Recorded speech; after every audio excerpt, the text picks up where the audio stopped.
आपला जो प्रश्न आहे तो काय की याचा अभ्यासक्रम किती मोठा आहे आणि हा सिलेबस पूर्ण करण्यासाठी मला किती वेळ लागेल.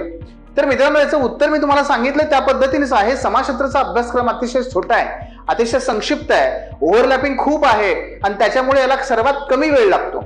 मेंटरशिपच्या बॅचच्या माध्यमातून विद्यार्थ्यांनी 2.5 महिने ते 3 महिने 3.5 महिने मॅक्स त्यांनी ऑप्शनल कमांड मिळवलेले आहे, ज्याच्यामध्ये पीवायक्यूचे अनालिसिस करून त्यांनी आयोगाच्या अपेक्षा समजून घेणं, कॉन्सेप्च्युअल क्लॅरिटी करणं, थिंकर्स आणि थेअरीवरती कमांड मिळवणं, नोट्स काढणं, त्याचबरोबर आन्सर रायटिंग करून त्याच्यावरती फीडबॅक घेणं, टेस्ट लिहिणं, त्यातून फीडबॅक घेणं आणि रिव्हिजन करणं, ह्या सगळ्या गोष्टी मित्रांनो त्यांनी 3 ते 3.5 महिन्यामध्ये कंप्लीट केलेल्या आहेत. उर्वरित आणखी 2-2.5 महिने आपल्याला व्हॅल्यू ॲडिशनला मिळत आहेत. 6 महिन्यामध्ये तुम्ही इतर सर्व कॉम्पिटिटरच्या तुलनेमध्ये फार पुढे निघून गेलेले असता. हा समाजशास्त्राचाही फायदा आहे आणि हे आपल्या मेंटरशिप बॅचचाही फायदा आहे.